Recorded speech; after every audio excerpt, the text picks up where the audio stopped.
Alam mo bang may mga ginagawa tayong tao kahit tayo mismo hindi natin maintindihan kung bakit? Yung tipong alam mong mali pero ginagawa mo pa rin. O kaya naman, may mga ugali kang paulit-ulit mong pinapakita kahit alam mong ikaw din ang nasasaktan sa huli. Ang tawag diyan human behavior, ang misteryosong mundo ng pag-iisip, emosyon at mga desisyong hindi natin laging kayang kontrolin. At sa seryeng ito, bubuksan natin ang mga sikreto ng isipan kung bakit tayo nagre-react, nagmamahal, nagagalit at minsan nasisira. Bago tayo magsimula, kung gusto mo ng mga ganitong topic tungkol sa human psychology, emotions at behavior, huwag mong kalimutang mag-subscribe dito sa ating channel para lagi kang updated sa mga bagong kaalamang ibabahagi ko. 1. Ang misteryosong ugali ng tao. Bakit tayo gumagawa ng mali kahit alam nating mali? Alam mo bang minsan ang pinakamahirap labanan ay hindi ibang tao kundi ang sarili mo? Yung mga pagkakataong alam mong mali pero ginagawa mo pa rin, hindi dahil gusto mo talagang magkamali, kundi dahil may malalim na dahilan kung bakit ganito umasta ang tao. Ayon sa psychology, karamihan sa mga desisyon natin ay hindi nanggagaling sa lohika, kundi sa emosyon. Kapag may tukso o kagustuhan na nagtitrigger ng dopamine sa utak natin, nagkakaroon tayo ng instant reward. Kahit alam nating pansamantala lang yon, inuuna pa rin natin dahil sa pakiramdam ng sarap o comfort na binibigay nito. Ang tawag dito ay cognitive dissonance, yung banggaan ng tama at mali sa loob ng isip mo. Alam mong mali pero dahil may emosyon na mas malakas kaysa sa rason, napapatalo ka. May mga tao ring gumagawa ng mali bilang paraan ng pagtakas sa stress, lungkot o guilt na matagal nang nakatago. Sa isip nila kahit mali, ito lang ang paraan para maramdaman nilang buhay pa sila. Subconsciously, hinahanap natin ang control kahit sa maling paraan. Dahil mas mahirap tanggapin na wala tayong kontrol sa emosyon at sitwasyon.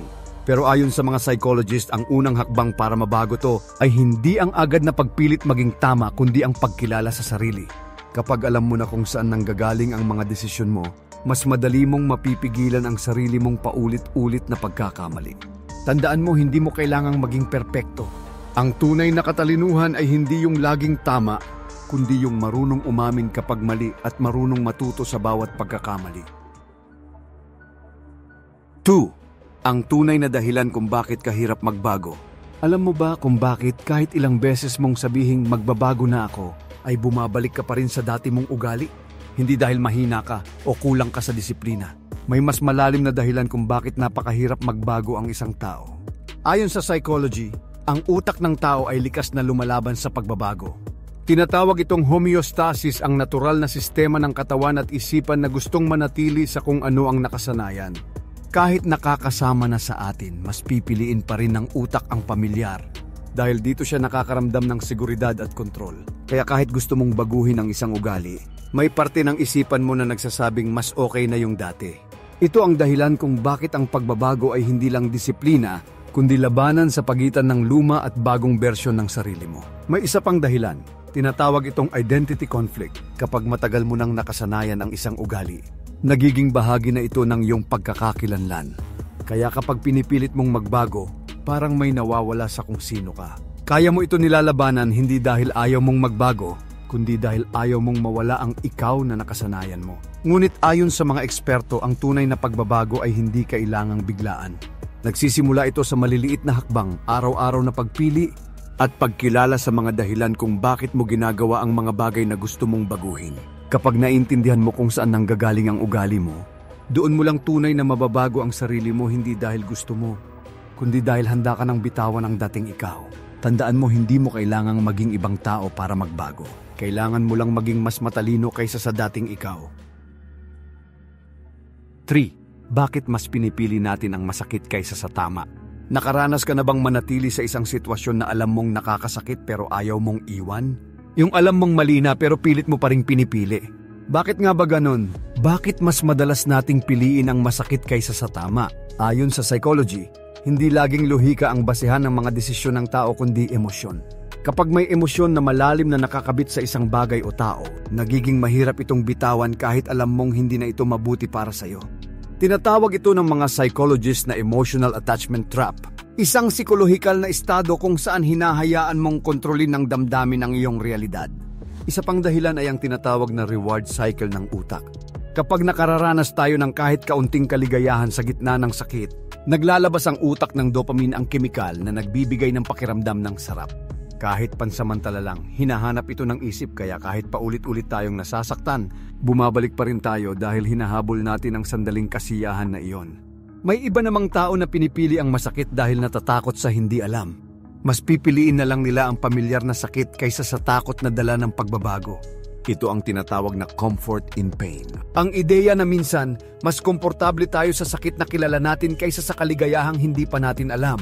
Ngunit tandaan mo, hindi mo kailangang manatili sa sakit para maramdaman na buhay ka. Ang tunay na lakas ay hindi nasusukat sa kakayahang magtiis, kundi sa tapang na iwan ang bagay na unti-unti nang sinisira ang sarili mo. Ang pagpili ng tama ay hindi laging madali, pero ito ang unang hakbang patungo sa tunay na kalayaan. Hindi lang mula sa iba, kundi mula sa sarili mong takot. 4. Ang lihim na gumagalaw sa likod ng desisyon ng isang tao. Akala natin, bawat desisyong ginagawa natin ay galing sa lohikal na pag-iisip. Pero ayon sa psychology, karamihan ng mga desisyon ng tao ay hindi talaga base sa isip kundi sa emosyon. Ang utak natin ay parang hukom na nagpapaliwanag lang pagkatapos magdesisyon ng puso.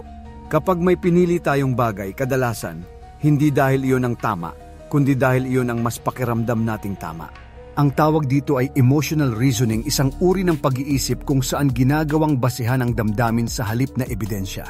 Kaya kahit mali ang isang bagay, basta naramdaman mong ito ang gusto mo, madalas iyon pa rin ang pipiliin mo. May isa pang nakatagong puwersa na gumagalaw sa likod ng ating mga desisyon, ang ating subconscious mind. Ito ang bahagi ng isip na nagtatago ng mga karanasan, trauma at paniniwalang nabuo mula pagkabata. At kahit hindi natin ito namamalayan, ito ang nagdidikta kung sino ang gusto natin, kung ano ang pinaniniwalaan natin, at kung anong desisyon ang pipiliin natin sa bawat sitwasyon. Halimbawa, kung lumaki kang palaging kailangan mong magpasaya ng iba, malaki ang posibilidad na pati sa mga desisyon mo ngayon, inuuna mo pa rin ang kaligayahan ng iba kaysa sa sarili mo. Kaya minsan, hindi talaga ikaw ang nagdedesisyon kundi ang nakaraan mong ikaw. Ayon sa mga psychologist, ang paraan para mas maunawaan ang mga desisyon mo ay ang pagtigil muna bago pumili. Tanungin mo ang sarili mo, ginagawa ko ba ito dahil gusto ko o dahil nasanay lang akong gawin ito? Kapag natutunan mong kilalanin kung saan nanggagaling ang iyong mga desisyon, unti-unti mong makokontrol ang direksyon ng buhay mo, hindi na lang basta kinokontrol ng emosyon o nakaraan. Tandaan mo, hindi mo kailangang maging perpektong magdesisyon. Ang mahalaga ay alam mo kung sino ang totoong nagdedesisyon sa loob mo. Ang takot mo, ang emosyon mo, o ang ikaw na handang magbago. 5. Ang psychological pattern ng mga taong laging nasasaktan. Napansin mo ba na may mga taong tila paulit-ulit na nasasaktan? Ibang tao na, ibang sitwasyon na, pero pareho pa rin ang ending. Laging may sakit, laging may luha, laging may pagkabigo. Bakit nga ba may mga taong parang hinahanap ang sakit kahit ayaw naman nila ito maramdaman? Ayon sa psychology, may tinatawag na repetition compulsion, isang pattern kung saan inuulit ng tao ang parehong karanasan. Kahit ito ay nakakasakit dahil umaasa siyang sa pagkakataong ito may magbabago. Parang gusto ng utak na maitama sa kasalukuyan ang sakit na naranasan sa nakaraan. Kaya kahit alam niyang delikado, pinapasok pa rin niya. Dahil sa loob-loob niya baka ngayon iba na ang kalalabasan. Isa pa, may mga taong lumaki sa kapaligirang puno ng emotional pain. At dahil iyon ang nakasanayan ng utak nila, ang sakit ay nagiging normal. Kapag nakaranas sila ng kapayapaan o pagmamahal, para bang may kulang, kaya unconsciously hinahanap nila muli ang chaos at drama. Ang tawag dito ay comfort in dysfunction. Ang pakiramdam ng ginhawa sa gitna ng kaguluhan dahil doon sila sanay mabuhay. Minsan din, ang pagiging laging nasasaktan ay konektado sa self-worth. Kapag mababa ang tingin mo sa sarili, madali mong tatanggapin ang mga bagay na hindi mo naman dapat tanggapin. Sa isip mo, baka yun lang ang karapat-dapat sa'yo. Kaya kahit mali, hinahayaan mo dahil takot kang mawalan. Kahit ang kapalit ay sarili mong kapayapaan. Ngunit tandaan mo, ang pattern ay hindi sumpa, ito ay mensahe. Mensaheng may kailangang ayusin, unawain at bitawan. Kapag nagsimula kang makita ang paulit-ulit na sitwasyon sa buhay mo, huwag mo itong katakutan, obserbahan mo. Dahil doon mo makikita kung saan ka kailangang magbago. Hindi ka isinilang para ulit-ulitin ang parehong sakit. Isinilang ka para matutunan ito at tuluyang makalaya mula rito. 6. Ang katotohanan sa likod ng pagiging mabait, manipulation o empathy. Mabait ka ba talaga? O mabait ka lang dahil gusto mong may magustuhan sa'yo? Maraming tao ang tumutulong, ngumingiti at nagpapasensya. Pero hindi lahat ng kabaitan ay galing sa tunay na malasakit. Minsan ito ay paraan ng pagkuha ng kontrol o pagtanggap mula sa iba. Ayon sa psychology, may dalawang uri ng kabaitan. Ang authentic kindness at ang strategic kindness. Ang authentic kindness ay galing sa empathy, sa tunay na pag-unawa at pagnanais tumulong ng walang kapalit. Samantalang ang strategic kindness ay anyo ng mabuting gawi na ginagamit para makuha ang tiwala, simpatiya o validasyon ng iba. Ang mga taong sanay na magbigay kahit nasasaktan na, madalas ay may people-pleasing behavior. Ito ay ugaling natutunan mula pagkabata, kapag tanging sa pagiging mabait lang sila natutong makatanggap ng pagmamahal o atensyon. Kaya dala nila ito hanggang sa pagtanda. Ang paniniwalang kailangan nilang laging magpasaya ng iba para hindi maiwan. Ngunit may isa pang anyo ng kabaitan na mas delikado, ang tinatawag na covert manipulation. Ito ay kapag ginagamit ang kabaitan para makuha ang gusto, hindi sa paraang halata, kundi sa tahimik na paraan. Halimbawa, ang taong nagbibigay hindi dahil gusto niyang tumulong, kundi dahil gusto niyang magkaroon ng utang na loob ang iba. Sa unang tingin, mabait. Pero sa likod nito may intensyong makontrol ang sitwasyon. Ang tanong ngayon, paano mo malalaman kung ang kabaitan mo ay galing sa empathy o sa takot? Simple lang, kapag ginagawa mo ito ng walang hinihinging kapalit at payapa ka kahit hindi ka napansin o pinasalamatan, yan ay empathy. Pero kapag nasasaktan ka kapag hindi napansin ang kabutihan mo, maaaring hindi kabaitan ang ugat niyan kundi pangangailangan. Ayon sa mga psychologists, ang tunay na kabaitan ay hindi kailangang ipakita. Ito ay nararamdaman tahimik, totoo at walang agenda. Tandaan mo, hindi masama ang maging mabait, pero dapat alam mo kung bakit ka nagiging mabait. Dahil ang kabaitan na galing sa takot ay nakakapagod, samantalang ang kabaitan na galing sa puso ay nagbibigay ng kapayapaan. 7. Bakit tayo nahuhumaling sa mga taong hindi tayo gusto? Nakaranas ka na bang magkagusto sa isang taong halos hindi ka man lang pansinin? Yung mas lalong hindi ka pinapansin, mas lalo mo siyang gusto? Bakit nga ba ganito ang tao mas nahuhumaling sa mga hindi naman interesado sa kanya? Ayon sa psychology, may tinatawag na intermittent reinforcement. Ito ay kapag ang atensyon o pagmamahal ay ibinibigay ng paunti-unti. Minsan meron, minsan wala. Kapag minsan ay pinapansin ka, tapos biglang lumalayo. Nagiging laro ito ng emosyon na hindi mo namamalayan. At dahil gusto mong maramdaman ulit ang pakiramdam noong pinansin ka, lalo kang kumakapit. Ito ang parehong mekanismo na nakikita sa addiction. Ang paghabol sa reward kahit bihira lang itong ibigay. May mga tao ring nahuhumaling dahil sa tinatawag na ego challenge. Kapag hindi tayo gusto ng isang tao, parang nagiging hamon ito sa ating pride at self-worth. Hindi na lang ito tungkol sa pagmamahal, kundi sa pagnanais patunayan na karapat-dapat akong gustuhin. Kaya sa halip na bitawan, lalo tayong nagpupumilit, hindi dahil sa pagmamahal, kundi sa validation na gusto nating makuha.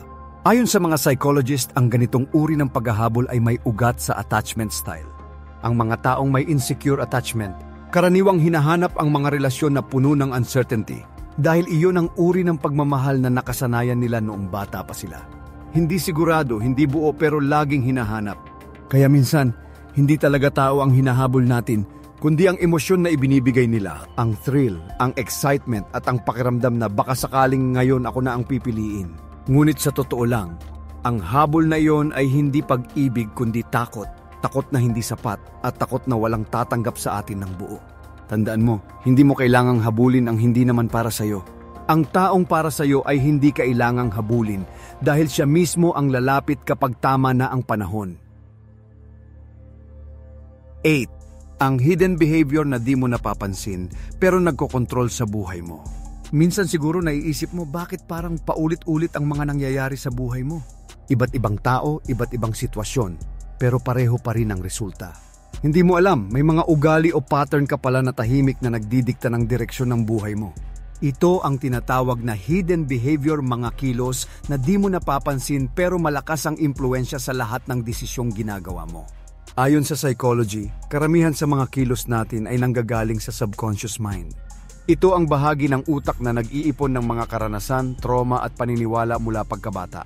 Halimbawa, kung dati ay palagi kang napapagalitan kapag nagkamali, maaaring dala mo hanggang ngayon ang takot na mapuna. Kaya sa tuwing may pagkakataon para umangat o magpakita ng kakayahan, pinipigilan mo ang sarili mo dahil ang utak mo ay program na umiwas sa posibilidad ng pagkakamali. Mayroon ding tinatawag na self-sabotage. Ito ang mga kilos na ginagawa mo para pigilan ang sarili mong pag-asenso. Katulad ng pag-procrastinate, pagdududa sa sarili o pagtakbo sa responsibilidad. Hindi dahil tamad ka, kundi dahil may parte sa isip mo na naniniwalang hindi ka karapat-dapat magtagumpay. Ito ang mga paniniwalang nabuo sa mga lumang karanasan at ngayon ay nagiging hadlang sa bagong bersyon ng sarili mo. Ang mga hidden behaviors na ito ay hindi mo mapapansin agad dahil madalas nakabalot sila sa mga normal mong gawain. Pero mapapansin mo silang paulit-ulit na lumalabas sa trabaho, sa relasyon, sa desisyon at sa paraan mo ng pagtingin sa sarili. Ayon sa mga psychologist, ang unang hakbang para mabago ito ay awareness. Kapag alam mo na may pattern kang inuulit, nagkakaroon ka ng kapangyarihang baguhin ito dahil hindi mo mababago ang isang bagay na ayaw mong tanggapin. Tandaan mo, hindi mo kailangang maging biktima ng sarili mong nakaraan. Kapag natutunan mong kilalanin ang mga hidden behavior mo, mas madali mong mababago ang direksyon ng buhay mo dahil sa wakas, ikaw na mismo ang may hawak ng manibela. 9. The mirror effect. Bakit tayo naiinis sa ugaling meron din tayo? May mga pagkakataon na may makikilala tayong tao na hindi naman talaga gumagawa ng masama. Pero sa di malamang dahilan, naiirita tayo sa kanila. Parang may mali sa kilos nila, sa tono ng boses, o sa ugali nila kahit wala naman silang ginagawang direktang laban sa atin. Pero ayon sa psychology, baka hindi sila talaga ang problema. Baka ikaw. Ito ang tinatawag na mirror effect, isang psychological phenomenon kung saan ang mga bagay na kinaiinisan natin sa iba ay madalas mga bagay na meron din tayo pero ayaw nating tanggapin. Halimbawa, naiirita ka sa taong masyadong nagyayabang. Pero kung titingnan mo ng malalim, baka may bahagi sa iyo na gusto ring mapansin, gusto ring makaramdam ng validation pero hindi mo lang kayang ipakita. Sa madaling salita, galit tayo sa kanila dahil pinapaalala nila sa atin ang mga parte ng sarili nating pilit nating tinatago. Ang mga insecurities, ugali o pagkakamali na gusto nating itanggi. Ang mirror effect ay isang paraan ng isipan para protektahan tayo. Kapag may nakikita tayong ugali sa iba na kahawig ng sa atin, nagtitrigger ito ng discomfort dahil nakikita natin ang refleksyon ng sarili nating mga kahinaan. Kaya imbes na harapin ito, mas madali para sa atin na husgahan o iwasan ang ibang tao. Ngunit kung matutunan mong maging aware, magbabago ang pananaw mo. Kapag may naiinisan ka, itanong mo sa sarili mo, bakit ba talaga ako naiirita? Dahil ba mali talaga siya? O dahil nakikita ko sa kanya ang parte ng sarili kong hindi ko matanggap? Kapag natutunan mong tanggapin ang refleksyon mo, doon ka lang talaga nagsisimulang magbago. Dahil ang mga taong nakakakita ng sarili nila sa iba at marunong umamin dito sila ang mas mabilis lumago. Minsan, ang mga taong kinaiinisan mo, sila rin ang mga taong may aral na gustong ituro sa'yo. Hindi tungkol sa kanila, kundi tungkol sa sarili mo. Ang tanong, handa ka bang humarap sa salamin? 10. Ang delikadong ugali na akala mo, normal lang pero toxic na pala. May mga ugali tayong ginagawa araw-araw na akala natin ay normal lang parte ng pagiging tao. Pero ayon sa psychology, may ilang asal na unti-unting sumisira sa relasyon mo sa sarili mo, sa iba at sa buhay mo nang hindi mo man lang napapansin. Isa sa mga pinakadelikadong ganitong ugali ay ang pagiging palaging okay lang. Yung tipong kahit pagod ka na, sasabihin mong ayos lang. Kahit may nasasaktan ka, tatahimik ka na lang. Kahit may problema, pinipili mong ngumiti. Sa una, parang katatagan. Pero sa ilalim niyan may tinatawag ang psychology na emotional suppression, ang pagpigil ng totoong nararamdaman mo. Kapag lagi mong ginagawa to, natututo ang utak mong ituring ang emosyon bilang kaaway. Unti-unti mong kinukulong ang sarili mo sa imahe ng mabait o malakas hanggang sa dumating ang araw na hindi mo na alam kung ano talaga ang nararamdaman mo. At dito nagiging toxic ang pagiging okay lang. Dahil hindi lang emosyon ang pinipigil mo rin ang pagkatao mo. Ayon sa mga psychologist, ang mga taong sanay magtago ng emosyon ay mas madaling kapitan ng anxiety, stress, at kahit physical pain. Dahil ang mga emosyon na hindi mo inilalabas, naiipon. At kapag sumabog kadalasan, sa maling tao mo na ilalabas. Ang delikado pa, nasasanay kang hindi humingi ng tulong. Iniisip mong nakakahiya o mahina kapag inamin mong hindi mo na kaya. Pero ang totoo, Doon nagsisimula ang healing sa pagtanggap na hindi mo kailangang kayanin mag-isa. Kaya kung isa ka sa mga taong laging nagsasabing okay lang, tanungin mo ang sarili mo. Kailan ka huling naging totoo? Kailan mo huling inamin na nasasaktan ka, na napapagod ka, o na kailangan mo ng tulong? Hindi masama maging mabait, pero kapag ang kabaitan mo ay nauuwi sa paglimot sa sarili mo, hindi na yon kabaitan kundi pagwasak. Ang unang hakbang para hindi maging toxic ang ugali mong okay lang ay ito. Simulan mong kilalanin at pakinggan ang sarili mo. Dahil minsan, ang pinakanormal na ginagawa mo, siya ring tahimik na sumisira sa iyo. At kung may natutunan ka sa video na to, tandaan minsan, ang simpleng pag-unawa sa sarili mo ay sapat na para mabago ang buong takbo ng buhay mo. Dahil ang tunay na kaalaman nagsisimula sa self-awareness. Kaya kung gusto mo pang matutunan ang mga ganitong psychology insights tungkol sa human behavior at personal development, mag-subscribe ka na at i-turn on ang notification bell para lagi kang updated sa mga bagong episode dito sa ating channel.